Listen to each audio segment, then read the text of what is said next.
Good day, fellow investors. Invest now or wait for the recession that everyone is announcing and wait for much lower stock prices. Let's discuss. As you might know, I sold all my personal stocks in August. I needed clarity from everything, and now January is here and I'm back to investing. I've decided to invest 50% of my income, and now the question is, should I put all my money in immediately or should I wait for lower prices? There is no straightforward answer, but I would like to give you this framework that will help you make the right decision for you.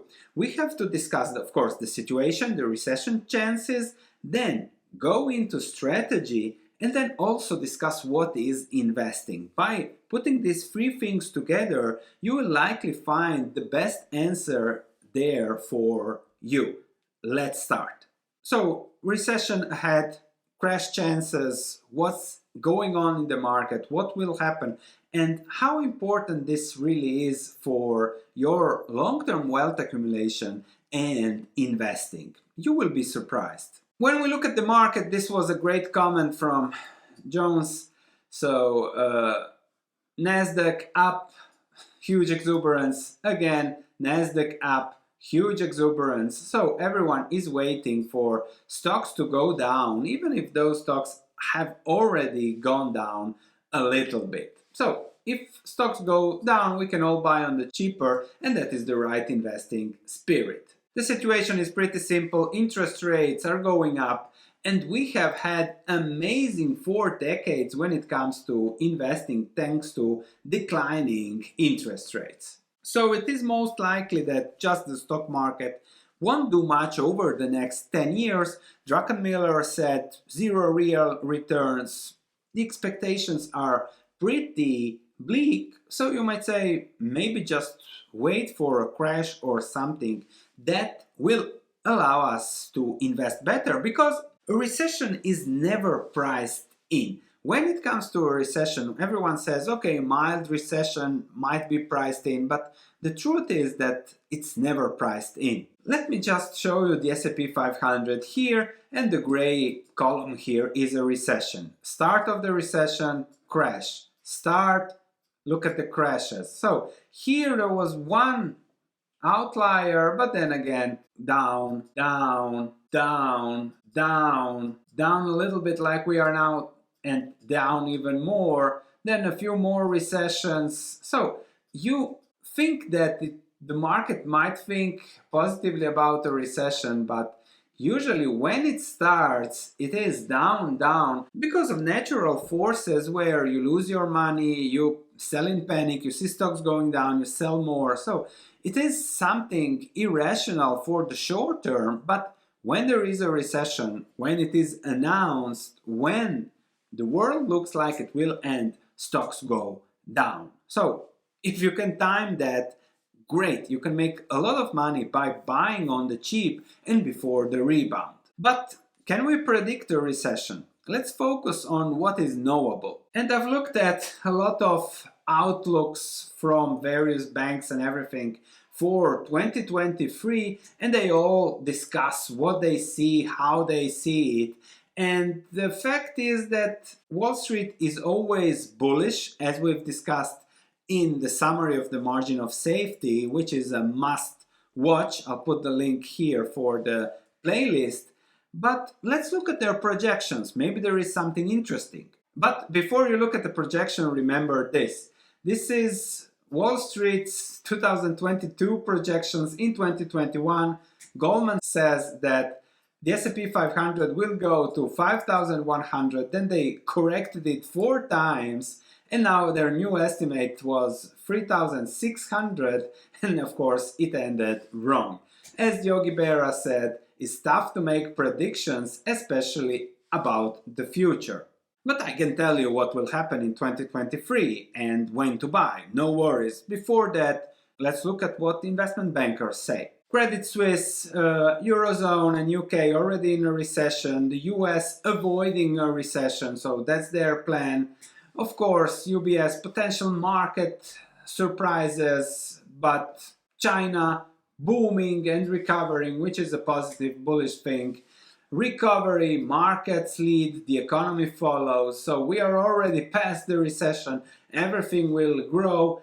But then again, BlackRock says that if we want to tame inflation, we really need a 2% decline for the economy. We'll see if they will work on taming or not recession. Fidelity tells you to be defensive, don't go for volatility. Morgan Stanley says that there will be maybe an economic slowdown at some point in the year, but there will be a rebound fourth quarter and things will be great again. Give them their money and there will be all well. A bad year for the economy, a better year for markets because they make money on markets. This is for JPM. Goldman says the cycle this time is different. Again, UK, Europe, recession, but then going better. No cuts in 2023, so this is what we have now. The truth is, and let me tell you what I know, is that nobody knows what will happen in 2023 because it is about the future and we have seen all those projections fall into water whenever. We have to focus on what is knowable, and that's what makes us money. Because recessions come, I'm certain there will be more recessions, but every 5 years on average, now because of lower rates and financial engineering, we don't have that. But I always calculate a recession every 5 years, especially in Europe. We know that governments have high debt, the population is older. We know that the S&P 500 dividend yield is 1.7%, nothing stellar. We know that real growth ahead, including recession, not projections, will be around 1%, 0 for Europe, China, a few percentage points. And this is the world we have to invest in. And when it comes to investing, we have to first focus on cash flows. And now you might think you focus on cash flows of businesses, analysis. No. You first have to focus on your cash flows. What happens if you lose your job? What happens to your income in case of a recession? Your stock options from your business, bonuses, investing. Will you be forced to sell in panic if your portfolio goes down 50%? These are the key questions you have to answer before thinking about any strategy. If you can answer those questions, then you might be ready to buy if there is a recession.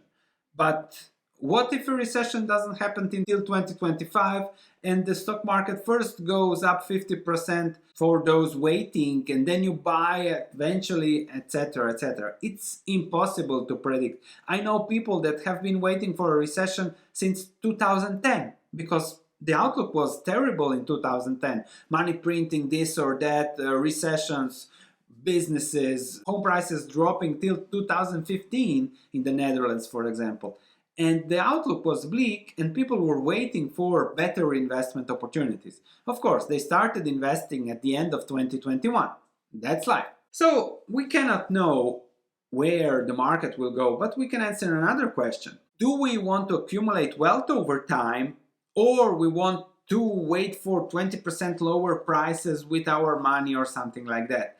If we want to accumulate wealth over time, we can focus on the knowable and focus on what makes us money, not predicting the market. And then you come to an investing range for your investments. At what return, when something goes up and down in price, at what return I'm a buyer? We discussed Berkshire yesterday and we saw that it is not fairly valued now. It will likely give you a 6% return, so not stellar. And then the question is, are you a buyer at 10%? Do you wait for 15% or higher or lower? And that's why we analyze all companies. We have the YouTube portfolio and that's why we look at things. But let me go to the conclusion and my personal situation. I want to accumulate wealth, and if it goes lower, I know I can add more, which puts me in a great investing position. So maybe it's about putting yourself into the right position when it comes to investing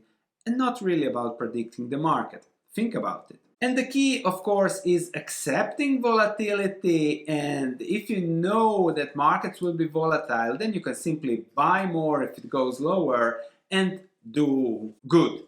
And the most, sorry, Henk Jan Rickering, you're Dutch, but this advice is the most stupid advice I've ever heard. When volatility subsides, everything that's worth investing will be 30% up. Don't listen to Hank if you have the opportunity to invest. So what works is value investing, buying below intrinsic value, margin of safety, knowing that 10 years from now it will be a bigger, better business at a fair price. So think of the range, think of something, buying something that's good for you. Berkshire was offering 10% here, as we discussed now at current prices, as we discussed in the previous video this week. It is expensive, so at what price would you buy Berkshire? And to close with the framework, the situation now is that nobody knows. The strategy has to be personal on your money, depends on your money. And when it comes to investing, we know that value works. That's what knowable when it comes to time. So I will be investing, I'll start slowly buying. If it goes lower, I accept volatility, and I will be accumulating businesses, dividends, wealth over time. I've done pretty well over the last 20 years, and I don't see a reason why I will not do okay over the next 20 years. Whether I'll do 12% or 24% per year in the next 10 years, that will depend on the market. But I'll focus on doing my 10, 12, 15%, and that's it. Thanks for watching. I'll see you in the next video.